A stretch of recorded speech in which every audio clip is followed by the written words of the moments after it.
Bonjour, dans cette capsule, nous allons traiter des limites physiologiques de l'effort physique.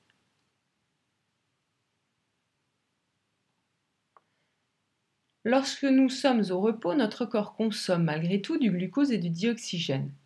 Ceci va permettre de produire la quantité d'énergie minimale que nos cellules utilisent afin de réaliser les réactions chimiques de base qui permettent notre survie. Cette quantité d'énergie minimale et impose un certain nombre d'échanges et tout ceci porte le nom de métabolisme de base. Lorsque l'on fait un effort physique, notre corps doit répondre à des besoins énergétiques de plus en plus accrus de la part des muscles. Pour cela, il leur fournit davantage de glucose et de dioxygène. Ces besoins s'additionnent à ceux du métabolisme de base. Ils sont ici nommés dépenses supplémentaires. Ils sont proportionnels à l'intensité de l'effort réalisé. Pour augmenter l'apport de dioxygène aux muscles, la fréquence ventilatoire augmente. Elle passe de 16 mouvements à 50 mouvements respiratoires par minute. Le volume courant augmente également. Il passe de 0,5 litres à 3 litres.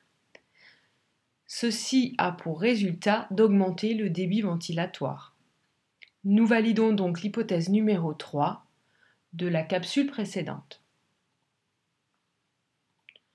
Lors d'un effort physique, une partie des glucides que nous avons consommés lors du repas précédent est utilisée pour produire de l'énergie. De l'énergie pour le métabolisme de base et de l'énergie pour les demandes liées à l'effort. L'effort physique va donc permettre de limiter le stockage des glucides consommés lors du repas, donc va permettre ainsi la réduction des risques d'obésité. Alors, y a-t-il une fréquence ventilatoire indéfinie? Peut-elle augmenter indéfiniment? Eh bien non. Il existe en réalité une fréquence ventilatoire maximale que l'on nomme FV max, tout comme il existe un volume courant maximal nommé VC max.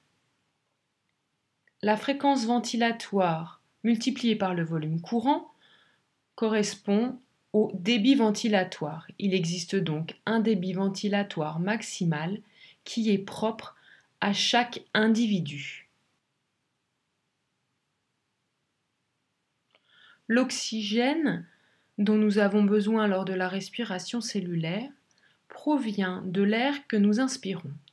Il passe dans l'air par le biais des poumons jusque dans le sang au niveau des alvéoles pulmonaires. Le débit ventilatoire maximal impose donc un volume maximal d'O2 passant dans le sang. On le nomme VO2 max. Alors revenons à l'équation de la respiration cellulaire. Si le volume d'O2 est limité, VO2 max, la quantité d'énergie produite sera également limitée. Donc l'effort réalisable aura une intensité limitée,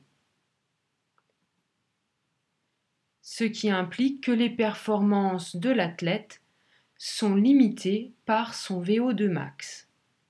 Mais il est possible d'améliorer ce VO2 max en réalisant un entraînement spécifique.